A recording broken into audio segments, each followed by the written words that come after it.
Hi. So I watched the video on living with bipolar disorder, and what strikes me the most is everyone's account of the illness looks different and the journey is different for everybody. The turning point for a lot of the people was actually getting the diagnosis of bipolar disorder, giving them a sense of empowerment that, oh, there's something I can actually do about this. Initially, their illness may have looked like clinical depression, and then they started to find out that there was no middle ground. Maybe there was extremes. Maybe somebody was more on the depression side and had hypomanic episodes, or maybe they had the extreme highs.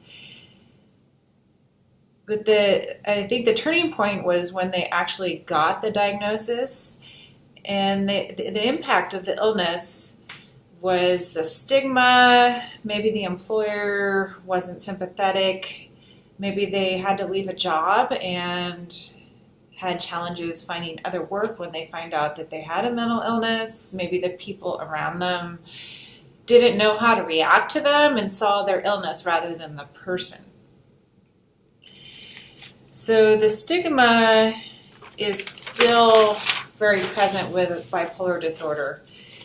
The turning point for a lot of the people was separating their dual diagnosis and getting clean and sober and allowing their medications to even out.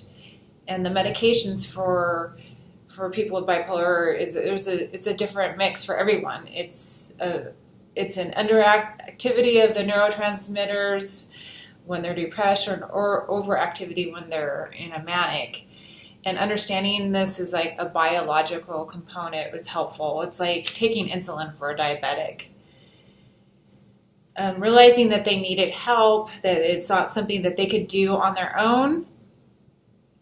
Finding a balance with the right medication and finding a provider that they could trust. And that relationship with the provider was really paramount to their recovery. Feeling heard by the provider and feeling cared about was really important. Also, having a stable pattern, a routine, and not subjecting oneself to an overwhelming amount of stress. Medication therapy, exercise, sleep was very important. Finding some sort of meditation quality. It could be through music. It could be through meditation, it could be through yoga. It's finding that right balance for every person. And support is really important. Finding people that care about the person and surrounding themselves with people who understand, and eliminating friendships of people who don't get it. So understanding the genetic component of it, a person who maybe has a situational depression may have to take a medication temporarily, or if they have an addiction, maybe the solution is that they'll never use again.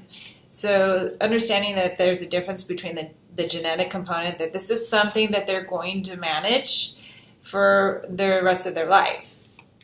So it's a level of awareness of the self, of understanding what works for that person and how they can live with this illness that empowers them.